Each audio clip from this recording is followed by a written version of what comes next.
Welcome to Politics Done Right. I am your host, Egberto Willies. This is a progressive program that will take the mystery out of politics. This is the program that will encourage you to make sure government becomes we the people. Whether you are liberal, progressive, conservative, or otherwise, you get to air your point of view. We are an independent media outlet that, unlike mainstream media beholden to corporations, we only owe allegiance to you.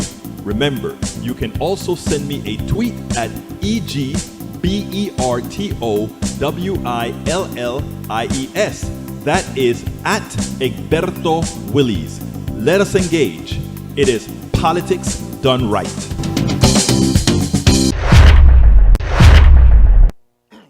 Well, folks, welcome to one more edition of Politics Done Right. I'm Egberto Willies, your host. Thank you so kindly for being a part of the show. We are going to have a great show for you today. Bridge MCP, welcome aboard. Hi, peeps. Waiting for FB notification. Going to the page, screw up scrolling. AVQ, Michael Rudnan, welcome to Politics Done Right. How's everybody doing today? Well, I am tired as hell. I just got through doing my 5th show, meaning got all the machinations set up so that they can all work automatically while I'm out of town. 5 programs, folks. 5 shows are done and ready for you guys. I've spent all night, all morning making sure we got that ready because you guys comes first. Anyhow, how is everybody doing today? I trust all's fine. I trust all's fine. The show for us? Yes, baby. We got it going. Some great shows, man. I tell you what, great interviews. You're gonna love it from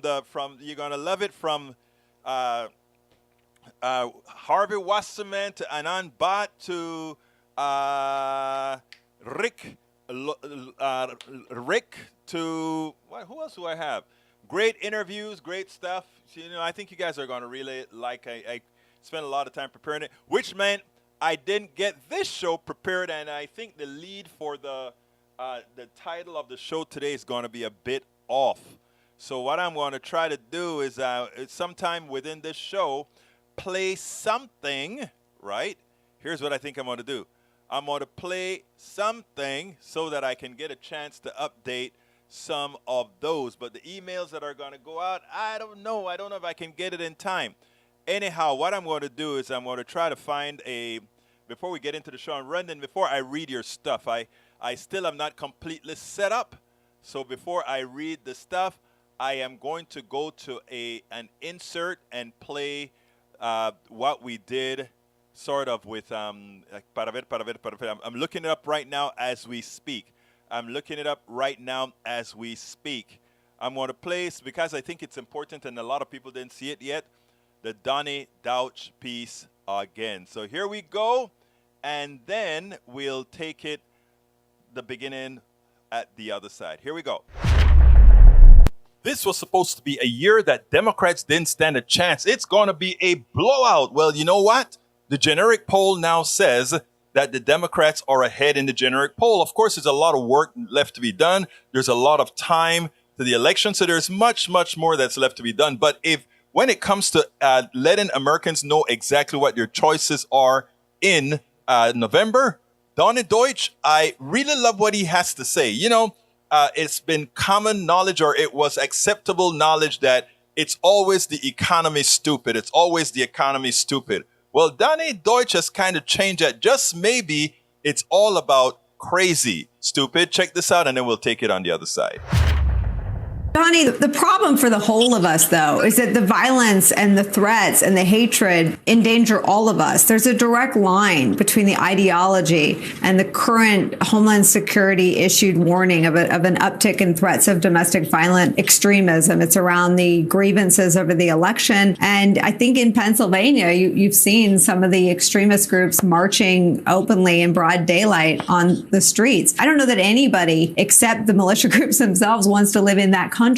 How do you, in your view, sort of take this message mainstream and make people understand that's the choice? I think it's exactly what you just said. Let me also point out one more thing about our friend Mastriano. He obviously was part of January 6th. He got buses organized there, and he likened it. These were his words in an interview to Hitler's Reichstag and the fire and the rise of Nazism, and kind of drew those parallels himself. This is what we're talking about, I think you have to scare the hell out of people.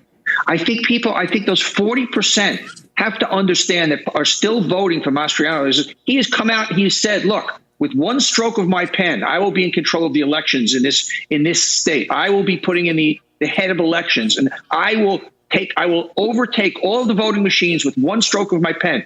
This is what he's saying. Autocrats and fascists tell you what they're going to do. The thing about Donald Trump that we figured out years later is he tells you what he's going to do. He told us he wasn't leaving office peacefully. We don't, so all we have to do is listen and continue to amplify. But the Democrats, you've got to put all of this in one bucket. That's why I referenced even the J.D. Vance thing before, which is off point from here. But this level of crazy insanity, and I say it again, I know James Carville said it's the economy, stupid, but in this election coming up in the midterms 24, it's crazy stupid. Make it about crazy. In generic polls, in generic ballot polls, the Democrats are winning by 5 and 6% across most polls. And this is against 50-year inflation, a 50-year stock market low, a very, very humbled economy. So what the Democrats have to do, and the Lincoln Project does it, but the Main Street Democrats have to do it, is show and scare the hell out of people, saying we cannot have these crazy fascists in power. But it's not just about scaring people. It's about legitimately explaining to them why they should be scared if we have a takeover by these nuts that are currently running the Republican Party. But it's deeper than that. I mean, you notice Donnie and several people have been noting that the generic poll has really turned in many instances towards Democrats by 5 and 6 points. I did a little bit of research on that. And what I found out is that the generic poll using registered voters have made that big turn. The generic poll using likely voters, and however likely voters are defined, doesn't quite show that margin. I think the average margin is quite a bit less than that, if not the Republicans having a slight lead in the likely voter poll. What we have to do, or what Democrats have to do, what progressives have to do, is turn those registered voters into likely voters, into definite voters, because you can have whatever sentiment you want. You can say, I prefer to have these progressives running the show. But if you're not willing to go out and vote, it doesn't matter what you want. Your non-vote, in effect, is a vote for the people who will do you harm. Absolutely so. It is a vote for the people who would do you harm. I didn't get it changed in time for the email, but I got it changed on a couple of screens. Anyhow, folks, we're going to have a great show for you today. Welcome aboard, Michael Rudden. Welcome aboard, Bridge MCP. Welcome aboard, Lee Grant, E2247. Welcome aboard. Who else have we got here in the feed? I don't see a lot in the feed yet. Para ver, let's go ahead and start with Michael Rudden. He says, hi, HT Tech says, solar storm hitting Earth tomorrow.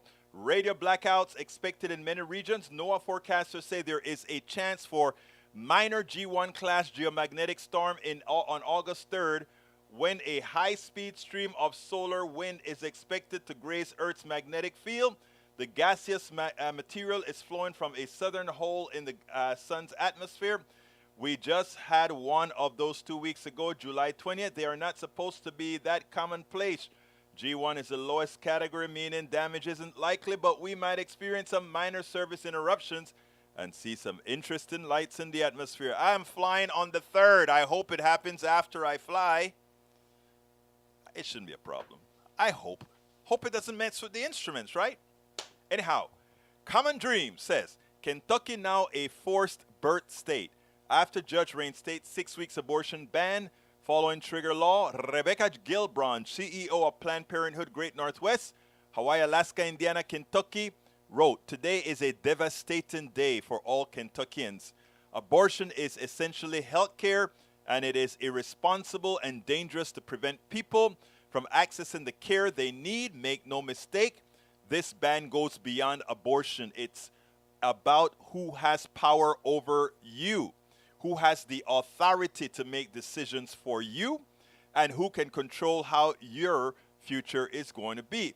It is funny because in Kansas tonight, we're going to get the results as far as whether Kansans decide that they will support abortion. Now, what's interesting, if these guys thought they were so right and they really had the people's will at hand, why would they make the vote in such a manner that you're not really sure what you're voting for? A yes vote means you're telling the state of Kansas to you have the right to eliminate the rule that gives women choice. Voting no is what you want to do in Kansas. It's amazing. They believe they're so right. Why do they have to try to fool people? Look, Americans, it's time. Kansans, it's time. Wake up. Texans, wake up. Mississippians, wake up. Kentuckians, wake up. It's important. All right, next one from Michael says, ACLU of Kentucky. ACLU Kentucky tweeted, Kentuckians deserve a better than extremist politicians who will take your boldly autonomy to score cheap political points. We won't stop fighting for your rights to make the best decision for yourself, because no person should ever be forced to remain pregnant against their will. And Pramila Jayapal from Rodden again, Kentucky is now a forced birth state, another tweet. They also have one of the highest maternal mortality rates and child poverty rates in the country. We must codify the right to abortion in Congress. Pregnant people deserve to make their own health care decisions. You know what is interesting? I was watching, I think it was one of the shows yesterday, and we had a Democratic pundit or a strategist and a Republican strategist on. And in as much as we have things like the abortion rights, women losing, and we also have the crazies that are trying to overturn democracy, this guy says none of that really matters. The state of the economy and the mood of the people just says that they're going to vote them Dems out. They're going to vote the people out who are less likely to take your rights away, who are less likely to do wrong to you, because you are just pissed off of what's going on. And they're saying this guy wants you to believe that history is saying Americans are just going to vote against their own interests big time and really suffer the consequences because they're too dumb to realize what's really at stake. And that's not the issue. I was upset with the program because enough people didn't come out and say, if more Americans were better informed, they would know I hate what those guys are doing in Congress right now, but I likely will hate much more what the others in power would do. They're trying to say Americans have no recourse and Americans have no mind of their own. Are we going to make that so, or are we going to do, all of us are going to do our job to make sure Americans are informed and not follow this Republican pundit's belief that none of this really matters, it's history. You're going to lose big in 2022 as opposed to you should pick up progressive seats in 2022 so that we can finally get action. And that's the message. The problem, though, is that our DCCC and our DSCC won't put that message out. They won't say elect progressive because we really need people that are actually going to get the job done. All right, let's see. Bridge, MCP, welcome. Let's see who else I need to welcome. Eric Hayes says, generic poll, what is that? 5 people, all the same party? No, well, look it up. Bridge, MCP. Lee Grant says, Dems have an urgent need to distract attention from the economy. No, we don't. The economy is not bad. Everybody who wants a job can get a job. Inflation is bad. And inflation is caused by the corporatocracy. And the corporatocracy gets most of its support from Republicans and neoliberal Democrats. Okay? Let's remember that. We will see more crazy talk like this. Oh, brother, you know I'm not crazy. Come on, you love me, man. Come on, Lee Grant. What's wrong with you? Are you calling me crazy, Lee Grant? I'm waiting on your apology, brother Lee. All right. E2247 says, Bridge, I am grateful to see you expressing good health this fine day. Bridge is wonderful. We send power to Bridge. All right, let's see. Michael Rudden says the Supreme Court and the Republican Party are the dog that caught the car. The anti-abortion law oppressing women will not go unchallenged. That one topic alone will push the 2022 election in the Democrats' favor.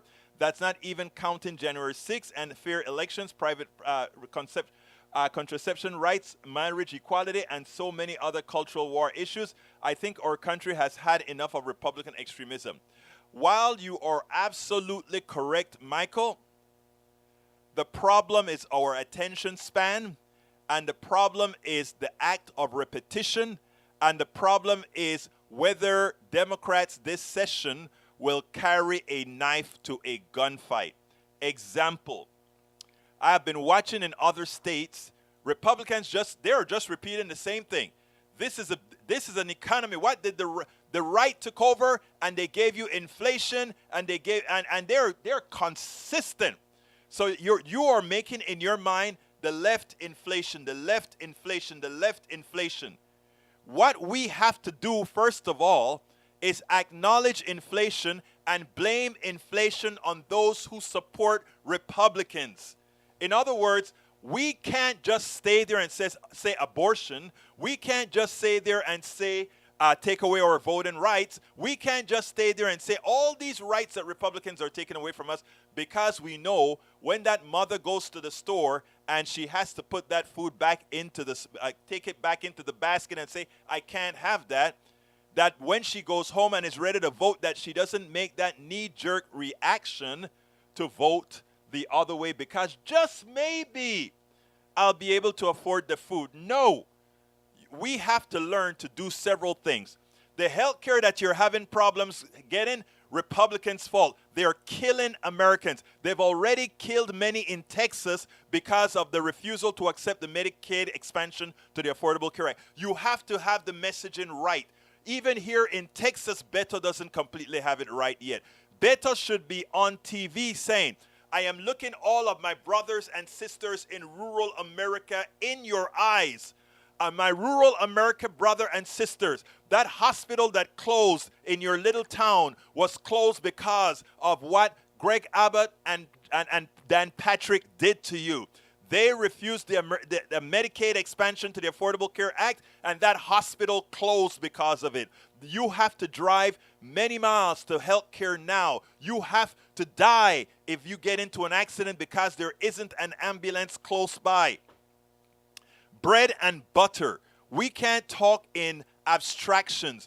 We can't talk about, most women, while most women care about abortions, most women are not having abortions at any given time. So therefore, most women, abortion is very important for their agency. And this is what women have told me. This isn't coming, I'm not saying this as a man. I respect that I have to hear from women when I say these things, right? But they're saying, look, most women are not going to get pregnant right now, but they're going to all go to the store. We have to attack the attack where it begins. The supply chain, they blame it on the left. The supply chain should be blamed on the right. The supply chain's the fault of those who support the offshoring of our products. The offshoring of our products. Just-in-time inventory. All things pushed by the corporatocracy, all things supported by the right, are the things that cause the supply chain problem, or the things that cause inflation. But we have to tell Americans that. They don't see that.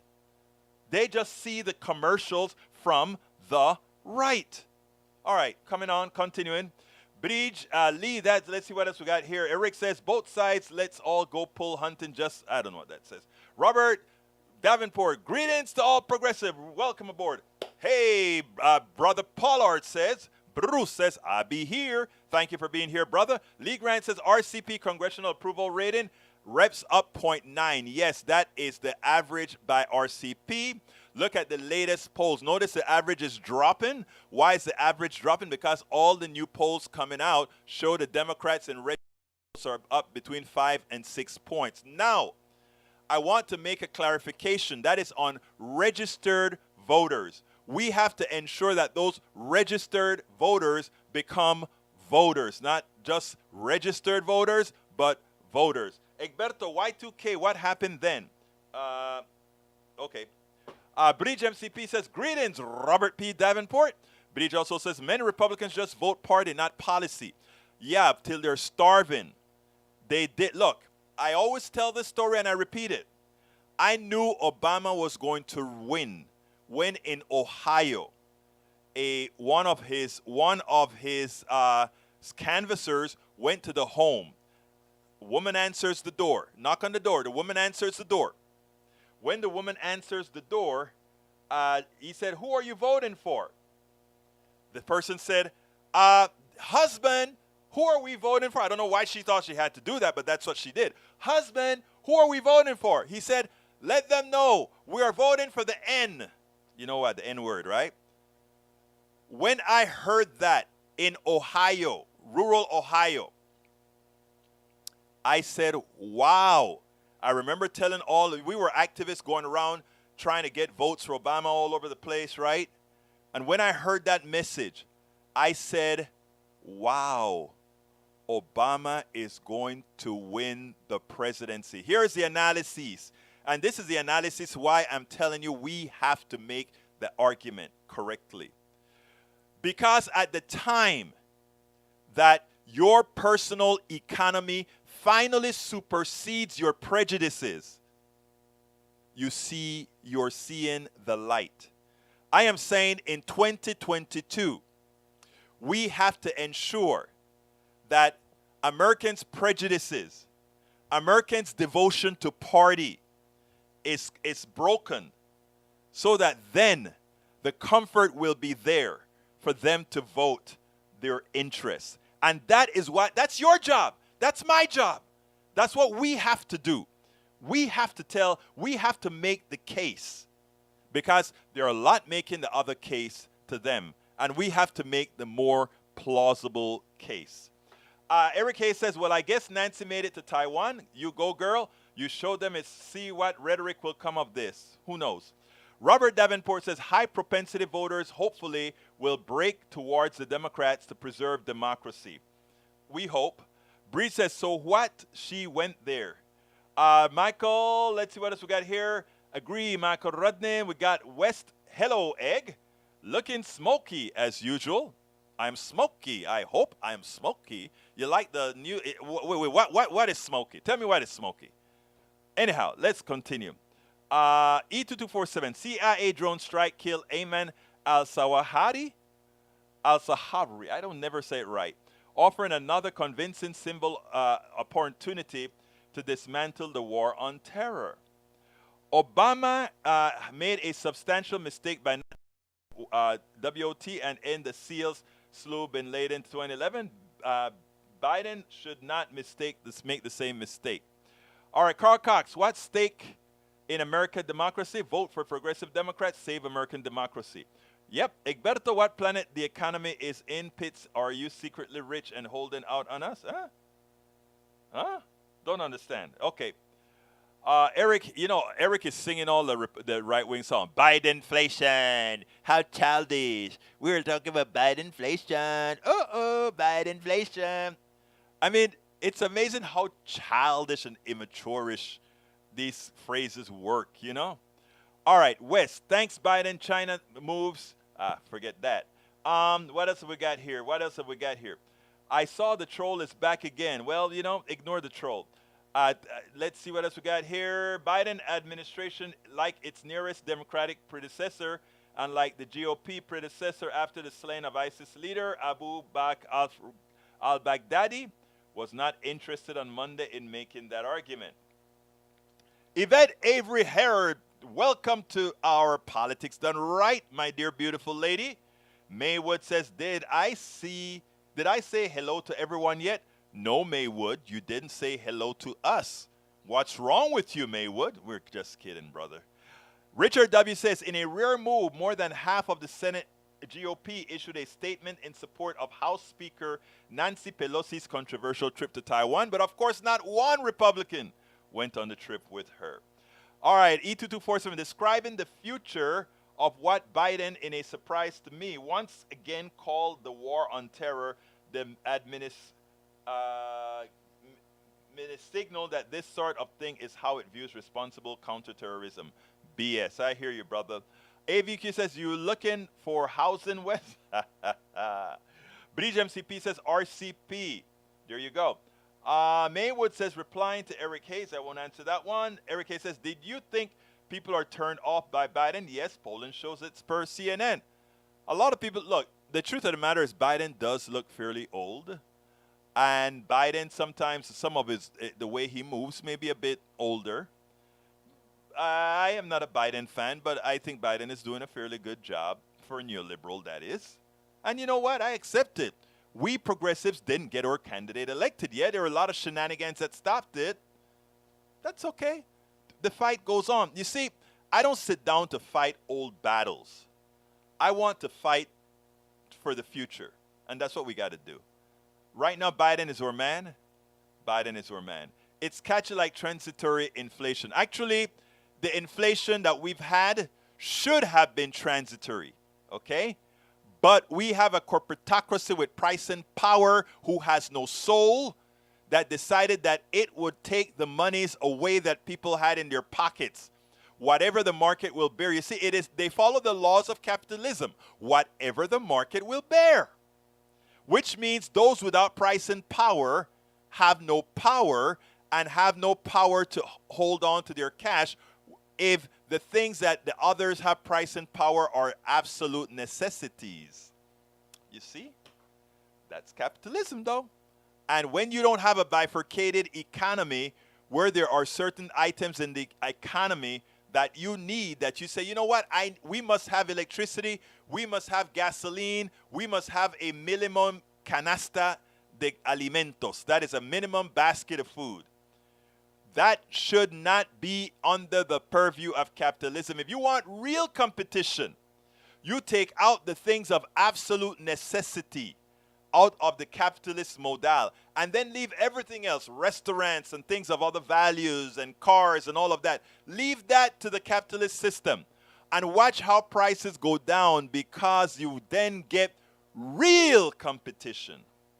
But you can't have real competition if you have 5 companies that sell gasoline and everybody must have gasoline because those companies can do as they please. It's like also in healthcare. When you need surgery, you need surgery. You don't have no damn time to go shop around and say, how much are you going to charge? How much are you? No, you need surgery, you need surgery. You know, and you know what? Most people see this.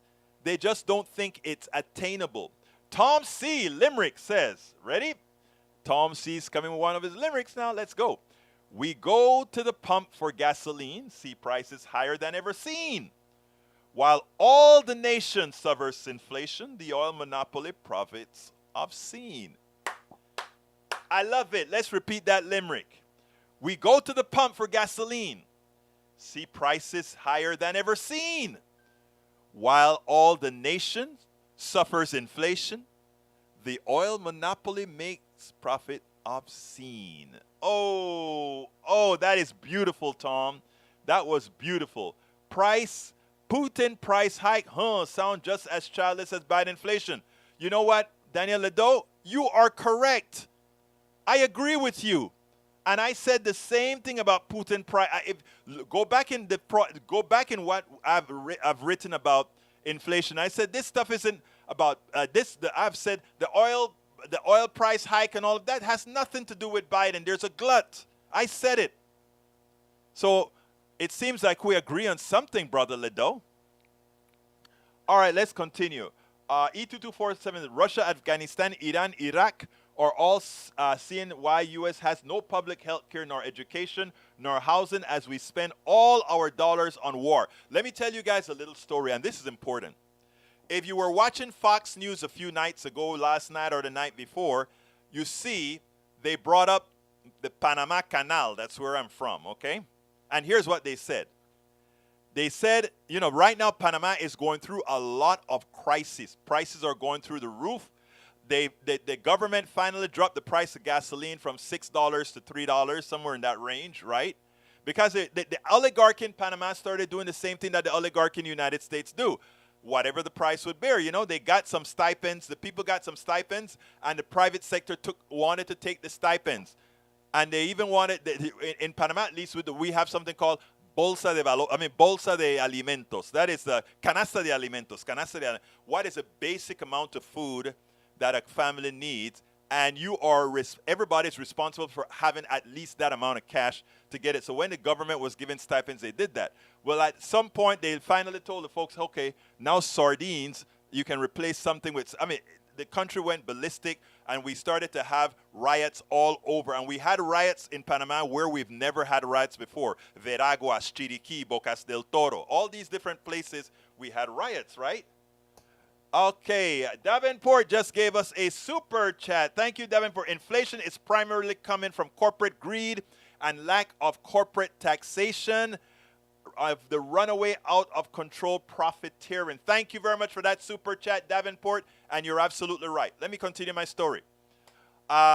Continuing the story, we have the following. So, now Fox News does a story on Panama. And they talk about the 2 ports in Panama are now owned, private sector ownership now, by a Hong Kong company. Okay? In other words, the plutocrats in Panama are doing the same thing the plutocrats in the United States did. You remember when they sold off all the real estate and stuff to Japan and all of that? And then finally people started complaining, oh, you're selling America to the Japanese. They never complained if it was sold to the English, right? The English own more in America than any other country. Look it up for me, Rodney. I think the largest investor in America, if I recall, used to be England, and I think it is still England. It was never China or one of these companies, right? It was always England. But you never heard that because England is not a you-know-what country. So anyhow, back to Panama. So now there's a Panama Canal, and 1/6 of the world's commerce goes through the Panama Canal. And a lot more of the United States commerce goes through the Panama Canal. Now, with all the crazy stuff happening in Panama, America is trying to spin it as this is stuff being generated by, in other words, all this distraction and disruption is being created by China. Remember when we went into Venezuela and we created disruption to bring down the government that didn't work? Well, now America is trying to say that the disruption in Panama is caused by China. It's not by China, it's by the plutocrats. The plutocrats that are ripping people off, and the diputados and all those guys that are ripping people off, right? That's what's really causing the problem in Panama. But anyway, an excuse is already being, you can see the excuse being placed into context for the invasion. You know, Panama, the last time America invaded Panama was in 1989. That was supposedly to get Manuel Antonio Noriega. The excuse now is the encroachment of China by having Hong Kong own the 2 ports, Balboa and Cristobal. Those are the two big ports in Panama. One on the Atlantic Ocean, Cristobal. One on the Pacific Ocean, Balboa. Okay? So all Panamanians now are sending WhatsApp all over the place. Look at this story that's on Fox News. Look at this story. China in Panama. But here's what China is doing, folks. And this goes to what E2247 just mentioned. While we are bombing the crap out of places, while we are investing in arms, while we are arming Ukraine, while we are doing all these things, right? China is around the world in Africa building roads. They're around the world building schools. They're in Argentina. They're in Colombia. They're in Panama. They're doing all these kinds of infrastructure building, right? And America said, "Oh yeah, but you're selling your soul to the Chinese." But you know, which is true, by the way. You know, China is not putting all this money in South America, in Central America, in the Caribbean, and Africa because they're nice people. China is buying influence. Just like America used to buy influence around the world. But you know, America feels now like, we own them, and you know, we won't help them develop their resources or help them. We want only if we can take their resources. We won't help develop carreteras, roads, or anything like that. So, but if China gets too deeply involved, what we'll do is we'll just invade Panama again. And that's, again, more money to the military for our ulterior motive. Panamanians die, and all is fine. All right. What time is it? Oh, God, time flies when you're having fun. Okay, let's see let's see where did I leave off, because but anyway, I needed to tell you the Panamanian story because it's something that most people don't get, because we don't get that news over here in general. I was surprised to see it on Fox News.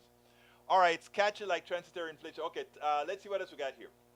Robert Davenport says Democrats have an urgent need to showcase the economy. The facts prove the inflation is primarily coming from corporation greed and lack of correct taxation of out-of-control profiteering. Perfect statement. Bridge MCP wants me to put something on the screen, and here is the Real Clear Politics on the screen that she wanted me to put about congressional Republican job approval, all the way down to, there you go. All right, let's continue, and let me go. Oh, I didn't put it. I put it on the screen on my thing, but I didn't put it for everybody else to see. There is what Bridge wanted you to see. Okay. Daniel Edo says, Sai, listen to the Marxists. Come on, guys, just admit it. Admit what? Okay, Mike Cisak says, Maywood, we've had inflation rates before Putin did anything. That's true. Bruce says, so my middle class needs to withhold spending. I agree, but here's the deal. Why I say we need a bifurcated economy, Bruce. Because there are certain things that the middle class needs. They need the gas to drive to work. They need the bread to eat. There are certain parts of things that they have us by the pelotas. And think about this. We want to have that whatever people absolutely need, take that out of the capitalist market. And whatever they can choose based on price and choose based on competition, put that into the capitalist domain. And that is the way that you really get that thing that capitalists like to talk about, which is competition that drives down prices, gets the best prices, and also come close, finally, to the efficient use of resources based on actual costs that includes externalities. That's for another day in economics, and I seem to be having some green screen issues. So let me see if I can go ahead and clean. Let me see if I can clean that green screen issue up, because I hate to see my shirt doing some magical numbers there. So let's see if I can do a little cleanup there, see if that works. Works there. Nah, that works. Maybe a little bit better. All right, that's a little bit better. Nope, that's a little bit. Okay, let's leave it there. Let's see if I can increase a little colorization, little thing there. There we go. Okay, that may be good enough. All right. Okay, continuing. You know, the green screen on Zoom is so much better than on this application that costs a lot more than Zoom. Actually, this costs a lot. Zoom costs next to nothing. Okay.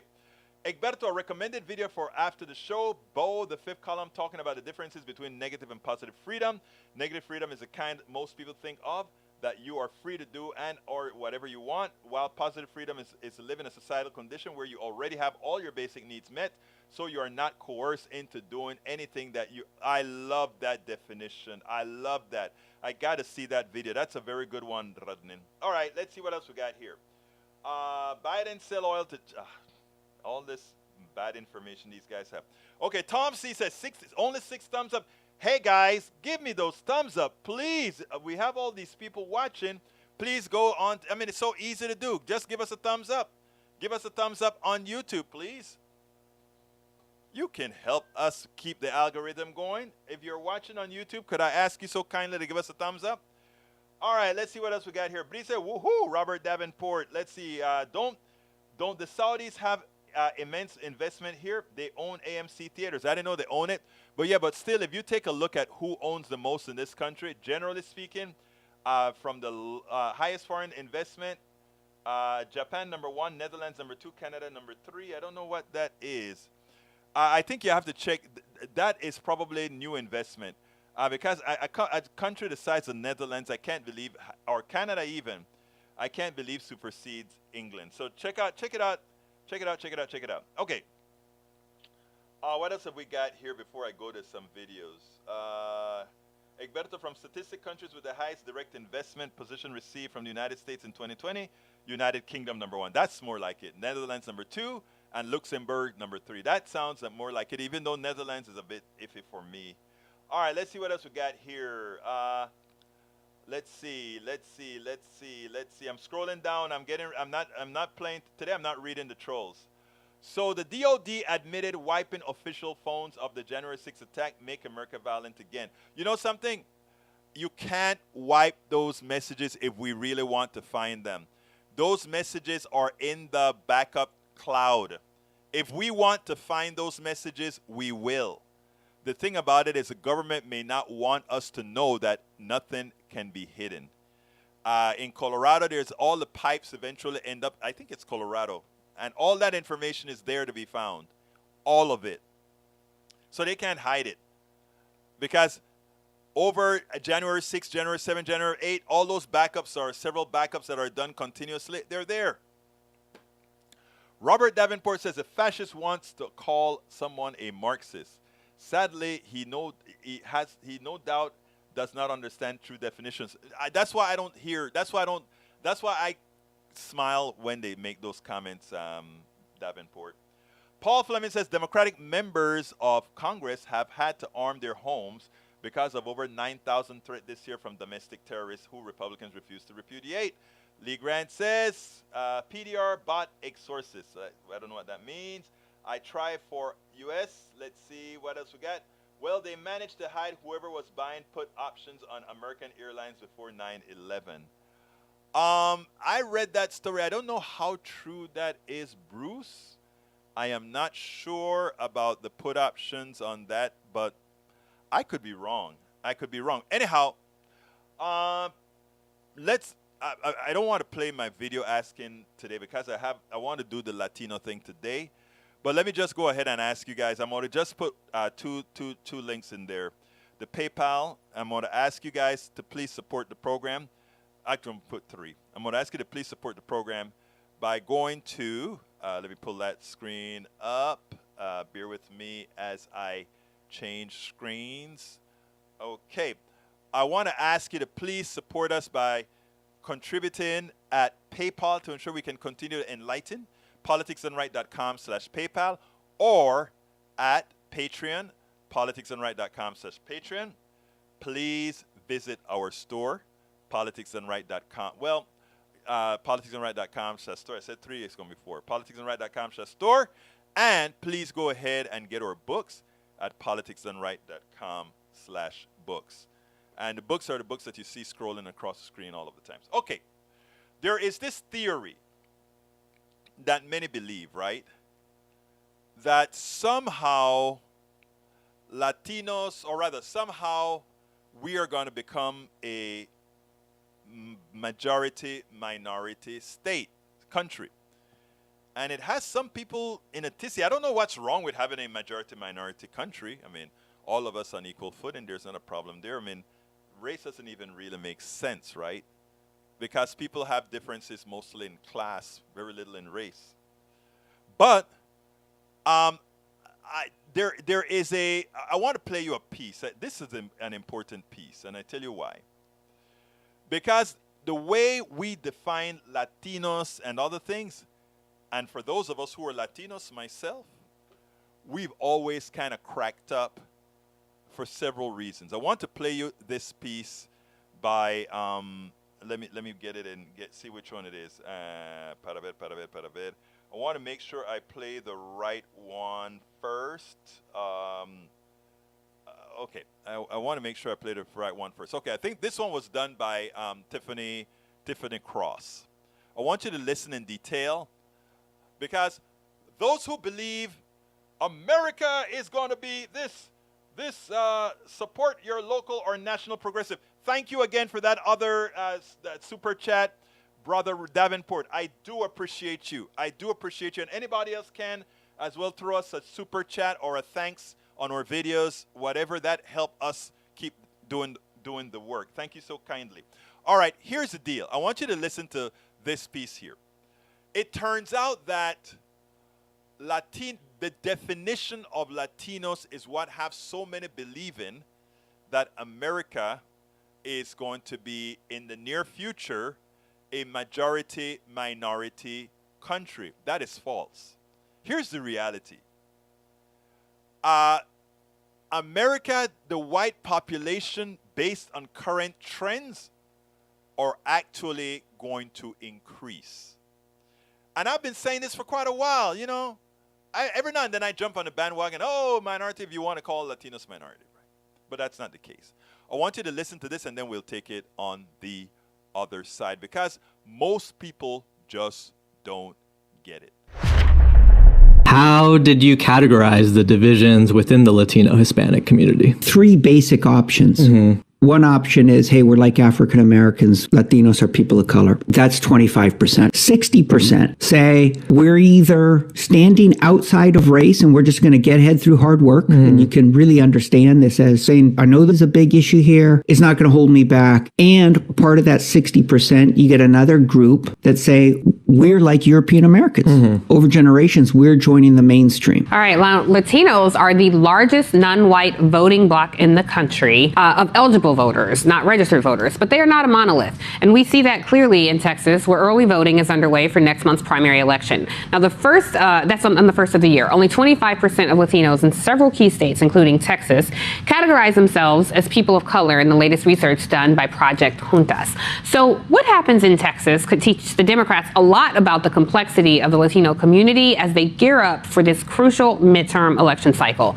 Joining me now is Ian Hanley Lopez, a professor of public law at the University of Berkeley and author of Merge Left, Fusing Race and Class, Winning Elections and Saving America. Ian, welcome to the Cross Connection. Very happy to have you. I thought this interview that you did was very fascinating, because one of the things you say is there's a sect of Latinos who don't want to be identified by their race and they want to join and be accepted by the majority. But the majority is changing. By 2044, there will be no majority in this country. So why such the desire, do you think, to be white adjacent? So, tricky question. By 2040, there will be no majority if you continue to count only white non-Hispanics as one group and Hispanics as another and African Americans as another. If you lump within the white group those Latinos who think those Hispanics who think they're white, whites will remain the dominant group.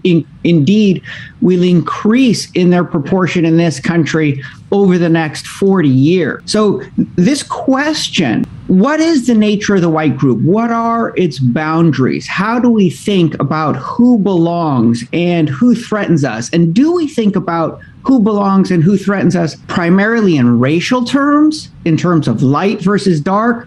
It's an enormously important question to all of us, to our democracy, and also, I want to say, to the way in which wealth is distributed in this country.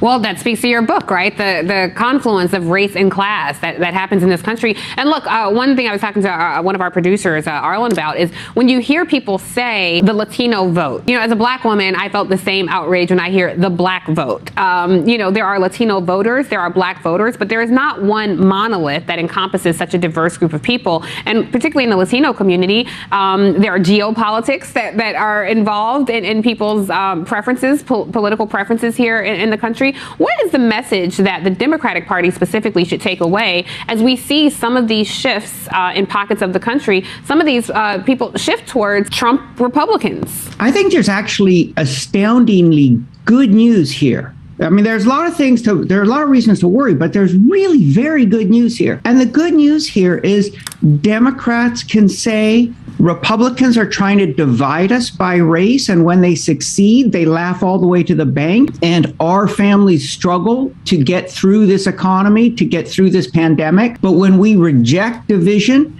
and come together, we can actually elect leaders who care for us. It's really good news, and it's good news for 2 reasons.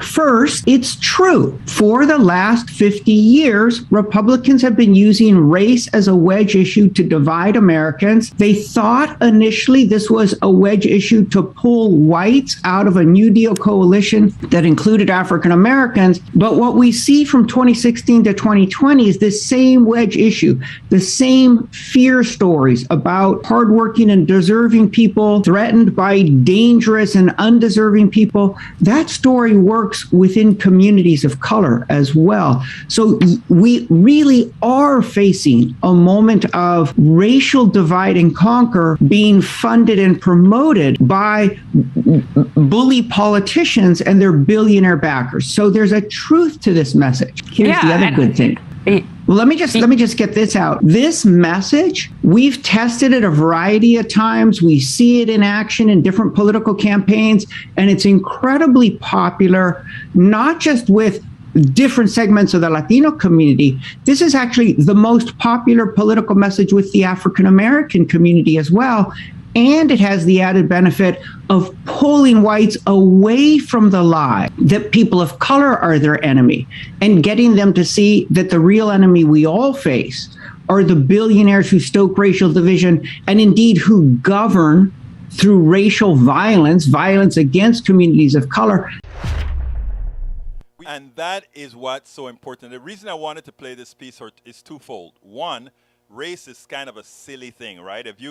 I did my DNA. I won't go ahead and tell what my DNA said, but it was quite interesting. But if anybody here do their DNA test, they'll find out, one, there's not, if you're black, you're not as black as you think, and if you're white, you're not as white as you think, based on the small amount of genetic material that is responsible for the things we characterize as race. But that said, like I said, race is stupid. But that said, white people, my brothers and sisters, my white brothers and sisters, you have nothing to worry about.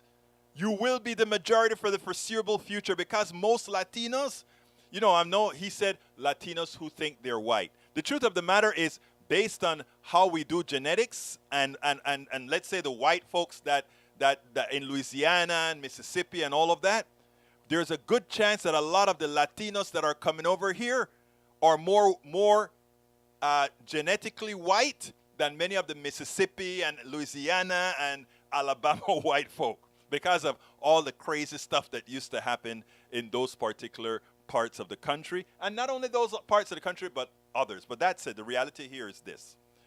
The reason I brought that up is this other story that I'm going to play. And I need you to listen to this one in detail, because this is where the Democrats are screwing up. They don't get it. It was one of the major stories to emerge from the 2020 election. It was the shift we saw in the Hispanic vote. Democrats still won the Hispanic vote in 2020. You could see by 21 points, but that was down 17 points from 2016. Hillary Clinton won the Hispanic vote by 38, Joe Biden by just 21. And you know what? The trend seems to be continuing in 2022. What you're looking at here, this is the average of every poll we've got out there that's been taken over the last 3 months that looks at the Hispanic vote. And you put them all together, Hispanics are now voting Democratic by just 13 points. So from 38 to 21, now down in the 2022 midterm polling to a Democratic advantage of just 13 points. What's going on here? Our next guest, Rui Teixeira, co-wrote The Emerging Democratic Majority back in 2002. It argued that a diversifying electorate, including the growth of the Hispanic electorate, could make Democrats the majority party of the 21st century. 2 decades later now, though, Rui Teixeira is now arguing that, quote, working class and Hispanic voters are losing interest in the party of abortion, gun control, and the January 6th hearings. And Rui Teixeira joins us now. Thank you, Rui, for joining us. It's interesting. I feel like I've been hearing for years, maybe even decades, that there were certain issues that Republicans could offer sort of as a bridge to Hispanic voters. There was potential for Republicans with Hispanic voters. And yet it really seems that it was during Donald Trump's presidency that we started to see this significant movement that's continuing now. Why did it start now? Well, that's a good question. And I think a lot of Democrats are asking themselves exactly that question. I mean, it seems almost hard to believe, right? I mean, Donald Trump, the guy who said the things he did about immigrants and was, borderline or actually racist in a lot of ways, at least in his pronouncements. I think a lot of Democrats assume that should send Hispanics hurtling in the Democrats' direction. So they wouldn't carry them by 38 points, as Clinton did in 2016, but rather by 45 points. In fact, as you pointed out, Steve, exactly the reverse happened. There was a very, very large drop in the Democratic advantage among Hispanics. It was true nationally. It was true in almost all states. And we see moving into the 2022 election that it's probably getting worse. Some polls have Hispanics basically just tied between Republicans and Democrats in the generic congressional.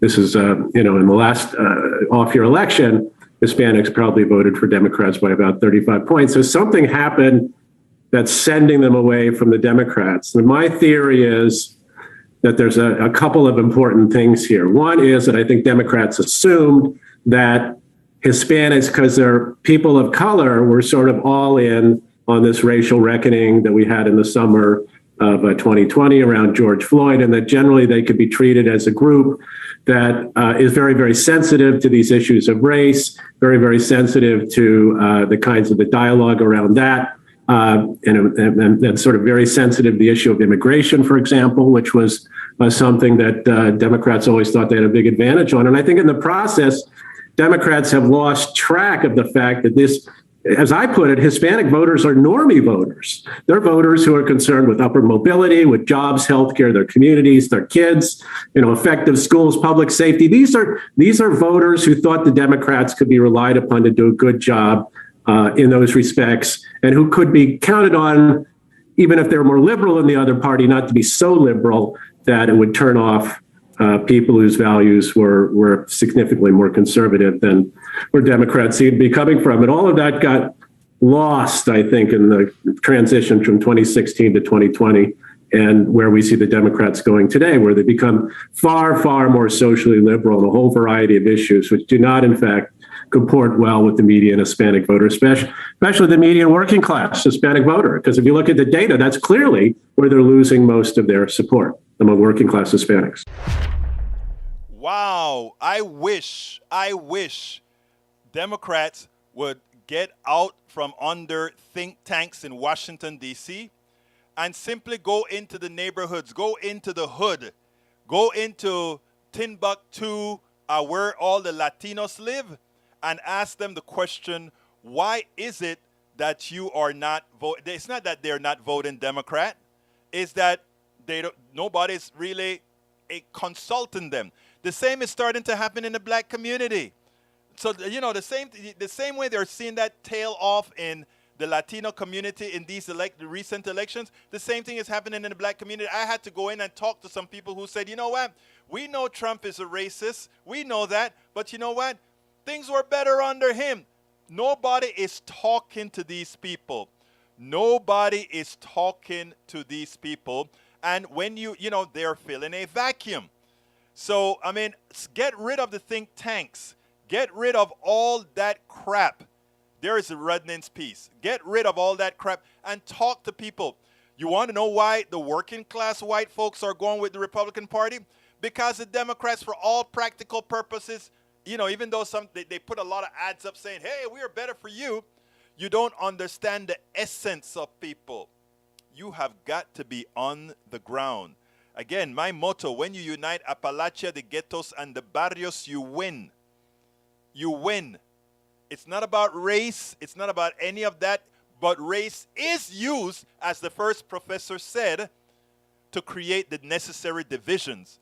You bring up the false racist things that were taught to you. You bring that back up, and you create angst. Forget about race and start talking to people. You get a different story. My brother Davenport said something. He says, Brother Davenport really just said to me, he said, whoa, Egberto, clearly you are an engineer and not a genealogist. Uh-oh, you're right. I am an engineer and not a genealogist. You are simply and logically incorrect on the genetic makeup of South American people. Guess what? I am Central American. And by the way, South Americans, true, yeah, I understand the Incas and I understand all of that. Look, first of all, I am not going to talk about being any kind of a genealogist. I'm not. So I'm not an expert in the field. But what I do know is if you take a lot of Brazilians and you go to Wikipedia to figure out the genealogy of Brazilians, they have a study that they did very well in Brazil, and genealogy of different Latin American countries. And what you find is that when you look at the charts, right, there's a high percentage of European, what they would call European blood in these things. Again, I don't understand what is it that they're looking for as markers. I don't know that. I think race is stupid, but that's there.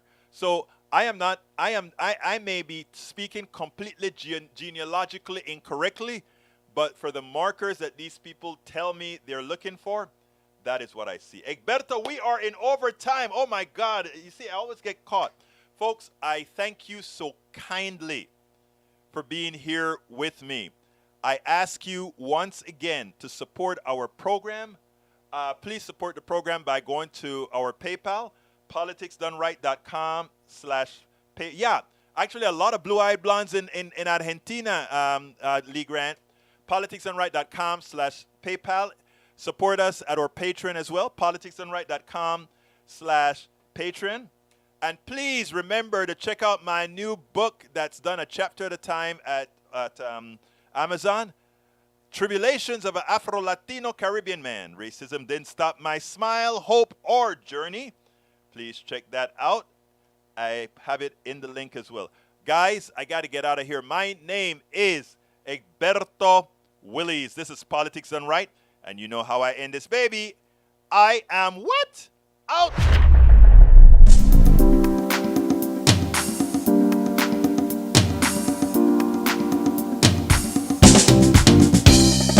Welcome to Politics Done Right. I am your host, Egberto Willies. This is a progressive program that will take the mystery out of politics. This is the program that will encourage you to make sure government becomes we the people. Whether you are liberal, progressive, conservative, or otherwise, you get to air your point of view. We are an independent media outlet that, unlike mainstream media beholden to corporations, we only owe allegiance to you. Remember, you can also send me a tweet at EGBERTOWILLIES. That is at Egberto Willies. Let us engage. It is Politics Done Right.